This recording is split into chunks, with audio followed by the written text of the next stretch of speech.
you. I call Craig Foss. Well, Mr. Speaker, from the opposition's finance or monetary policy spokesman, that was an incredibly scary speech. If I was one of those people offshore, and they're probably not up at the moment, listening to that, that's very good if they don't know and hear that speech, because I guess they can access Hansard at some stage, but my goodness gracious me, the only saving grace is that party is somewhat behind in the polls, so the impact of what they're actually saying probably won't be reflected in the New Zealand markets. Perhaps it won't be long, but here's what we've just heard for the seasoned member from Auckland over there.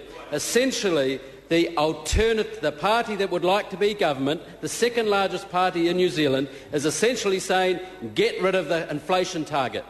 No longer target inflation. That is essentially what you're saying. They're essentially somewhat like kind of fixing the currency or something, because the implication of taking volatility out of the currency is fixing it.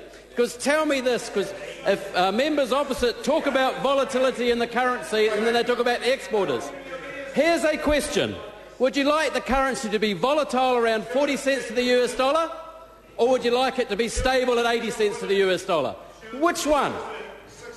You'd like it stable at 60 cents or volatile between 35 and 45 cents. Excuse me, Mr. Speaker, I'm addressing the members opposite because I'm somewhat flabbergasted at well, I don't know, they have school C anymore, but I don't know if they passed it or not, but it's quite obvious not. Just think through what they are saying.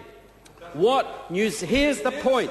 New Zealand is a debtor nation. New Zealand in 2000 owed the world $100 billion. New Zealand now owes the world $175 billion. So the savings problems they're talking about on the other side, actually $75 billion more were borrowed from overseas by New Zealanders, both private and state, over the 9 years of the previous government. So I now actually do understand why they want these monetary policy type questions, inquiries, and why they want to go around the country and campaign on them rather than the growth story of this government, because they're in denial. Because they're actually blaming the monetary policy settings for the Reserve Bank, they're blaming the Reserve Bank Act, yet under their watch, recall that inflation used to be 0 to 2, then it went 1 to 3, right? So, the mids, what's that, 1.5? Under their watch, inflation was floored at 3%. So you knew no upside. So the cost of debt for New Zealand, the discount of future cash flows of any investment in New Zealand went down, or the cost went up, the PV went down, Mr. Chair. CPI was floored at 3%, not capped at 3% under their watch, so you maybe can understand why they're in denial and want to change those actual targets and those settings, Mr. Chair. The currency they talk about, they don't want volatility. The currency to the US dollar against the US dollar went to 80 cents under their watch. 80 cents. It's been 73.5, 4, I think, the high of this government. But it went to 80 cents under their watch. So if they want to moan about volatility, fair enough, but do you want it fixed, less volatile at 80 cents or volatile at 40 cents? Or do you want it somewhere in between? Or how would you get there? Because the only message that's been heard, beyond perhaps the Bowen Triangle, if you like, in the financial markets who lend to New Zealand, who fund New Zealand's mortgages, who lend to fund working capital in New Zealand, are hearing that the second largest party in New Zealand, the party that aspires to be the next government, the party that was in government for 9 years, wants to throw out New Zealand's inflation targets, its Reserve Bank Act. They want to bring in some kind of premium on petrol, I suppose. They want to bring in some prudential management on mortgages or something. It's all state control. We need a lot more clarity, because it's actually a lot of, there was a party that used to be in the House that used to go down this path all the time. There was some popular stuff all around it. Actually, it was. And yes, exporters are having a bit of a squeeze at the moment when reference to the US dollar. But actually, those reference to the Aussie dollar, they're not doing too bad. They're not doing too bad, actually.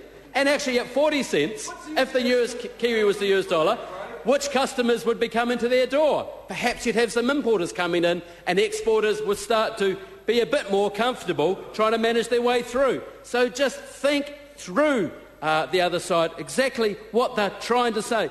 because they're also in denial, because the problem's not monetary policy. The problem was the balance between monetary and fiscal policy, which is what we're trying to address under the previous government. Fiscal policy resulted in real wages in New Zealand only increasing 3% over 9 years. Only 3% over 9 years because of the fiscal settings of that government. What were those fiscal settings? An incredible drag and hike in tax rates and tax take. 25 billion more excess tax taken in 2007 than 2001. Gone quiet. That is one of the key reasons why real wage growth was only 3%. So it's the balance between fiscal and monetary. The speaker, the learned speaker on the other side, constantly kind of, we've got to tinker with monetary policy, let's do something here and there. Actually, when government grew 25% over a couple of years, when the tax take went 25 billion more, when the New Zealand's indebtedness went from 100 to 175 billion under their watch, monetary policy ain't got nothing to do with it. And then they talk about the housing boom. You know what, members, what fed the housing boom? Thank you, Mr. Speaker, third reading speech. What kicked off the housing boom? The increase in the top marginal tax rate from 33 to 39 cents. If members don't want to take my word for it, OK, there's plenty of research out there. Go have a look at some of the archives there. And look what's happening now with the market when it's moving from 39 to 33 and aligning the rates, because they created this credible arbitrage.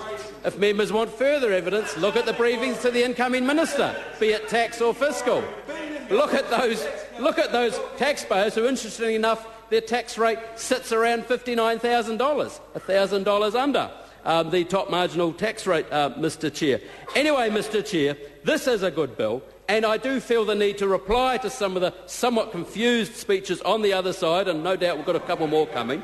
But as I acknowledged earlier, I appreciate and I acknowledge the work that the committee and the House is doing on this bill. I do acknowledge political points on the other side, as naive as they may be, but their support for the general thrust of this bill, and I'm grateful for that, and I'm grateful for and I'm sure the whole committee is, of the entire House, for backing the general thrust of the Insurance and Prudential Supervision Bill. Thank you, Mr. Speaker. Before I call the next speaker, I've given some latitude to both sides of the House on this debate. This is a debate not about monetary policy. It's very clear, and if we look at what the provisions are and what the parts are, it's not about monetary policy, and I'd ask future speakers to bear that in mind. While one can certainly refer to it, it cannot form the substantive part of the debate. And this is a third reading speech.